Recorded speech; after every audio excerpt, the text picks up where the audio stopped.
Tribunnews berikut klarifikasi Ketua Rombongan PMI Ambon soal protes hingga perusakan fasilitas di Pelabuhan Yosudarso.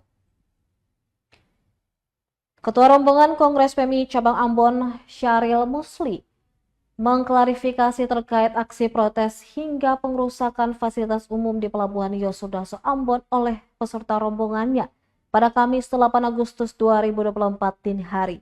Dikatakan aksi itu terjadi lantaran Pelni tidak mengindahkan upaya negosiasi mereka terkait tarif tiket, di mana ada sekitar 100 lebih anggota PMI dari kota Ambon yang akan berangkat ke Jakarta untuk mengikuti musyawarah pimpinan nasional. Total tarif tiket yang dikenakan untuk mereka yakni Rp28,7 juta. Sementara PMI hanya mampu membayar Rp6 juta dengan jaminan KTP, untuk sisanya nanti dilunasi setelah kegiatan. Menurut Syahril, negosiasi serupa juga pernah dilakukan pada tahun 2023 lalu dan berhasil. Namun herannya kali ini Pelni tidak mengindahkan negosiasi itu meski telah diusahakan sedemikian rupa. Lanjutnya negosiasi terus dilakukan hingga akhirnya kapal meninggalkan pelabuhan. Saat itu mereka langsung demo dengan gerakan yang cukup anarkis. Diberitakan puluhan kader pergerakan mahasiswa Islam Indonesia PMI diduga merusak sejumlah fasilitas ruang tunggu di Pelabuhan Yosudarso Ambon. Aksi itu terekam dan videonya beredar di sejumlah grup WhatsApp. Terlihat dalam video para mahasiswa itu melempari kaca-kaca dan membanting bangku yang berada tepat di depan ruang tunggu penumpang.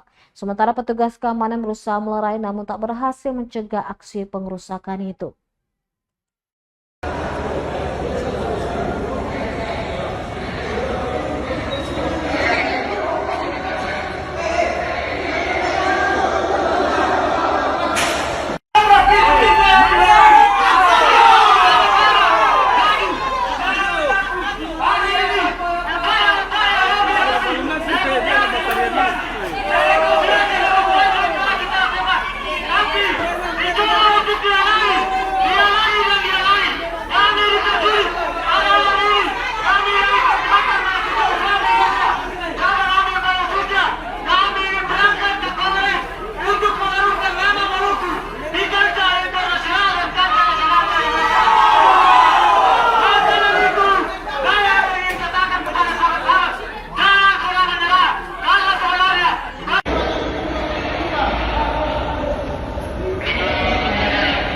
Download Tribun X sekarang, menghadirkan lokal menjadi Indonesia.